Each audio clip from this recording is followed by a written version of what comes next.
Assalamualaikum warahmatullahi wabarakatuh. Alhamdulillahi rabbil alamin. Wa bihi nasta'in ala umurid dunya waddin. Wa ala alihi wa sahbihi ajma'in.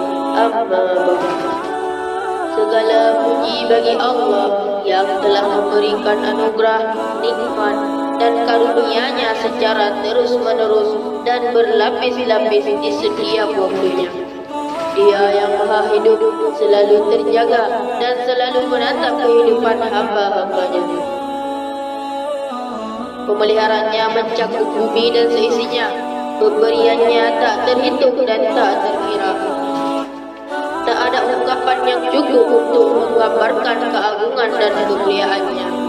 Salawat dan salam semoga tercurah limpahkan kepada manusia terbaik sepanjang zaman, yang mendedikasikan hidupnya hanya untuk menghidupkan agama Islam. Tidak lain dan tidak bukan adalah Habibana wa Nabiyana Muhammad sallallahu alaihi wasallam beserta seluruh keluarganya, sahabatnya, tabi'innya, dan semoga kita selaku umatnya. Pada kesempatan kali ini, saya ingin menyampaikan sebuah syarahan yang berjudul Kemuliaan Ajaran Al-Quran.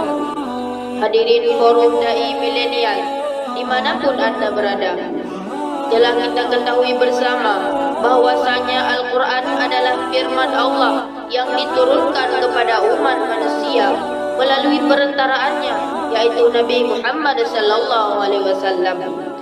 Kitab suci Al-Quran adalah penutup kitab-kitab sebelumnya yang diturunkan kepada para nabi di masa sebelumnya, seperti Nabi Isa alaihissalam, Nabi Musa alaihissalam, dan Nabi Daud alaihissalam.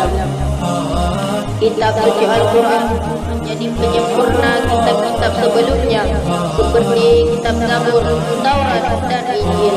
Allah Subhanahu wa taala berfirman dalam surat Al-Waqiah ayat 77 hingga 80.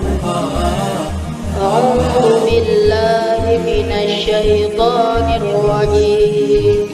Bismillahirrahmanirrahim. Innahu laqur'anun karim fi kitabim maknun la yamassuhu illal mutahharun tanzilun min rabbil alamin. Artinya, sesungguhnya ia benar-benar adalah kitab yang sangat sempurna, yang sangat mulia, dari kitab yang terpelihara, dan tidak ada yang menyentuhnya kecuali hamba-hamba Allah yang dititipkan, diturunkan dari Tuhan semesta alam. Di ayat tersebut dapat kita pahami bahwasanya kitab suci Al-Quran adalah benar-benar kitab yang sangat sempurna, yang sangat mulia dan terpelihara.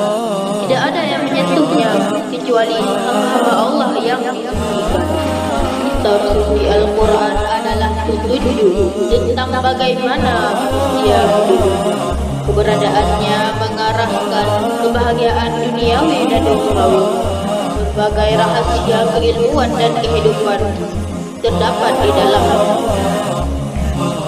Ilmu yang saat ini baru terungkap berkaitan dengan Al-Quran adalah setetes ilmu dari luasnya samudra ilmu dari Tuhan yang Maha Mengetahui. Rasulullah sallallahu alaihi wasallam bersabda, "An Utsman radhiyallahu anhu qala Rasulullah sallallahu alaihi wasallam, khairukum man ta'allama al-Qur'ana wa 'allamahu."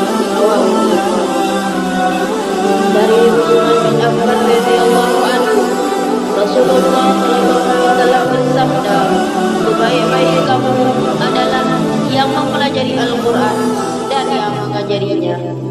Hadis riwayat Bukhari. Demikian yang dapat saya sampaikan. Mohon maaf atas segala kekurangan. Billahi taufiq wal hidayah. Wassalamualaikum warahmatullahi wabarakatuh.